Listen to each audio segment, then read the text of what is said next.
Sagesse est une entreprise qui est spécialisée dans l'épanouissement au travail. Ça fait depuis 2009 qu'on aide des personnes, que ce soit par rapport à notre école de formation qui forme au métier de coach et de praticien en hypnose, ou alors en intervenant dans des entreprises. Donc le groupe Sagesse souvent est appelé pour des questions de qualité de vie au travail, que ce soit l'optimisation et la valorisation des ressources, la communication interpersonnelle, la cohésion de groupe. Ce qui compte en fait, c'est que chaque humain se sente bien à sa place dans son entreprise, trouve du sens à ce qu'il fait. C'est vraiment important et c'est ce qui pour nous va permettre de dépasser toutes les crises. Alors le groupe Sagesse va intervenir auprès de toutes sortes d'entreprises, que ce soit des TPE, des PME, des grandes entreprises.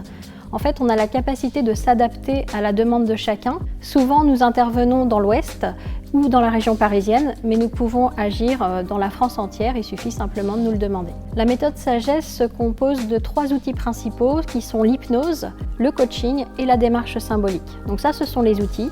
Et puis à côté de ça, il y a les hommes, il y a les intervenants qui sont capables de vraiment s'adapter aux attentes et aux réactions des participants de chaque session.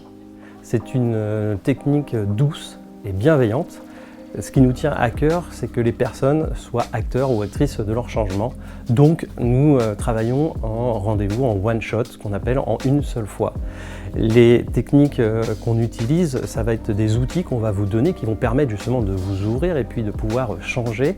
Elles se passent par des exercices, des échanges d'ailleurs, et des techniques métaphoriques. Notre équipe est composée de différents profils, des formateurs coachs et puis des composants de l'équipe comme un graphiste, une juriste, une personne qui s'occupe de la communication, ce qui nous a permis de pouvoir développer beaucoup de choses au sein de l'entreprise et on les a employés par leur talent, par leur spécificité. Nous-mêmes, nous avons été confrontés à la crise. Ce premier confinement, l'entreprise était en stand-by, on ne savait pas quoi faire, on était dans l'attente. Puis au deuxième confinement, on s'est dit non, là il faut qu'on agisse. Donc on s'est complètement réinventé, on a proposé des choses à distance qu'on ne proposait pas auparavant. Et finalement, on s'est ouvert à l'international, notre chiffre d'affaires s'est décuplé. Si j'ai un message d'espoir à faire passer aux entrepreneurs, c'est que cette crise, c'est l'occasion de se réinventer. Et au lieu de se cramponner à la situation passée, accepter d'aller avec le courant. On a tous des ressources à l'intérieur de nous qui vont nous permettre de surmonter cette crise.